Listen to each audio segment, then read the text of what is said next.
Dari Kota Ambon kita ke Kabupaten Seram bagian timur, tinjau lokasi kebakaran Kapolres SBT pastikan korban dampak kebakaran telah dimitigasi. Kapolres Seram bagian timur atau SBT AKBP Al-Hajat bersama pejabat utama atau PJU Polres meninjau lokasi kebakaran di kawasan Pantai Pos Kota Bula, Rabu 12 Juni 2025. Dalam kunjungan tersebut, AKBP Al-Hajat memastikan korban terdampak kebakaran pada Selasa 10 Juni 2025 lalu telah dimitigasi dengan baik, mulai dari pencegahan kebakaran, penanggulangan saat terjadinya kebakaran, maupun pemulihan pasca kebakaran. Hal itu bertujuan untuk meminimalkan dampak negatif yang ditimbulkan oleh kebakaran, termasuk korban jiwa, kerusakan infrastruktur, dan kerugian ekonomi. Dirinya mengimbau kepada seluruh masyarakat saat melakukan aktivitas sehari-hari agar tetap waspada. Sementara untuk penyebab kebakaran hingga kini belum juga diketahui pasti, namun upaya-upaya penyelidikan masih terus dilakukan. Diketahui Kapolres dalam kesempatan itu turut menyumbangkan 1 unit tandon air berkapasitas 1.200 liter bagi warga terdampak.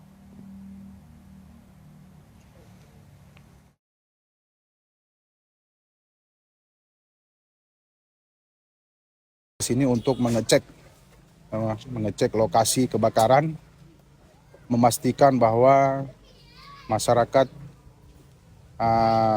sudah mendapatkan mitigasi yang benar, mitigasi yang bagus, mitigasi yang baik untuk masyarakat yang kena musibah.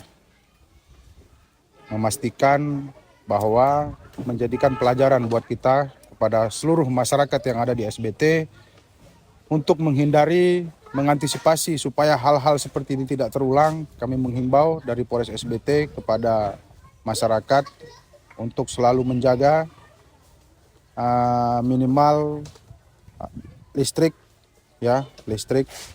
jangan sampai menjadi penyebab kebakaran, kompor, dan lain-lain, agar kepada masyarakat SBT kami menghimbau untuk berhati-hati.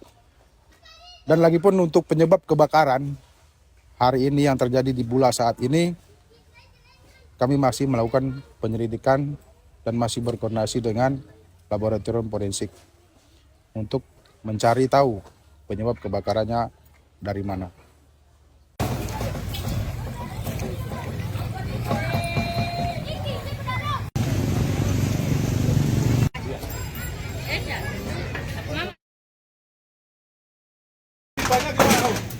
Ya, biar nanti ketong gunakan yang bisa dipakai saja.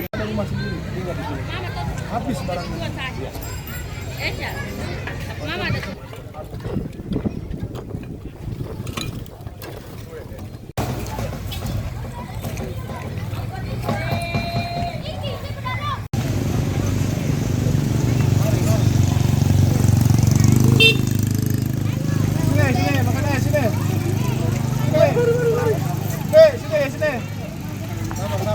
Download Tribun X sekarang, menghadirkan lokal menjadi Indonesia.